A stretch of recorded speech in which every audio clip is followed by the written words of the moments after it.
Review দাও, review দাও। কিসের বইয়ের?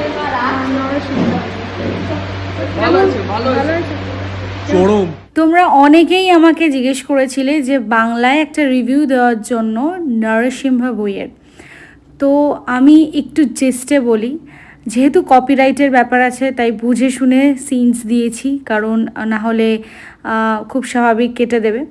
তো আমরা ফার্স্টেই আইনক্সে গিয়ে একটা আনলিমিটেড পপকর্ন নিয়েছিলাম, কারণ বইটা দেখতে দেখতে বারবার করে যাতে কিনতে না যেতে হয়, আমরা ভাই বোনেরা মিলে গিয়েছিলাম।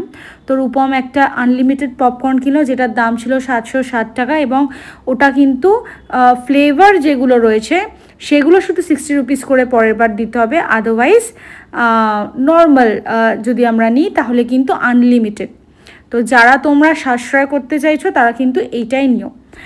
তারপরে অ্যাজ ইউজুয়াল আমরা সিনেমা হলে ঢুকলাম। আমি ভীষণ এক্সাইটেড ছিলাম, কারণ শুনেছি ভীষণ ভালো হয়েছিল মুভিটা।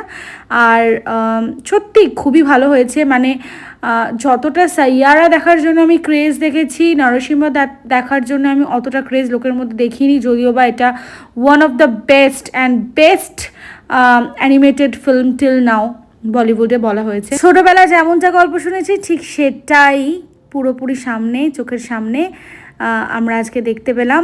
আর বরাহদেবের ব্যাপারেও কিছু জিনিস জানা গেল নরসিংহদেবের সাথে। ভীষণ ভালো ছিল বইটা, প্রচণ্ড গায়ে কাটা দিচ্ছিল দেখতে দেখতে, এবং জাস্ট পিন ড্রপ সাইলেন্স যেটাকে বলে হলের মধ্যে, সেটাই ছিল। আমি একটু কিছু কথা বলি নরসিংহদেবের ব্যাপারে। আমার এই সিনেমাটা দেখতে দেখতে কিন্তু এটাই মনে হয়েছে যখন দেখছিলাম, বা যখন তোমরা দেখবে, যে আমরা যতটা না ভগবানকে ভালোবাসি তার থেকে কিন্তু অধিক গুণ বেশি ভগবান আমাদের ভালোবাসে।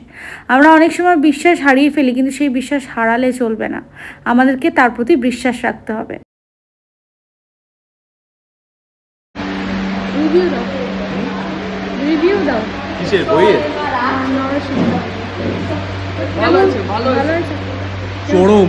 আমি তো এবার পরশুরামের জন্য ওয়েট হ্যাঁ, করছি। নেক্সট হচ্ছে এই পরশুরাম। সিনেমাটি 100% অথেন্টিক ট্রু স্ক্রিপচার্সের উপরে বিলিভ করে লেখা, তাই অনেক সনাতনীরা আমাদের সাথে দেখেছে। আর নিজের চোখে দেখলাম যে প্রণাম করে ঢুকছে, প্রণাম করে বেরোচ্ছে, তার মানে নিশ্চয়ই সেরকম ব্যাপার তো আছে, সেরকম প্রভাবিত তো করেছে। তাই যাও, গিয়ে দেখে এসো।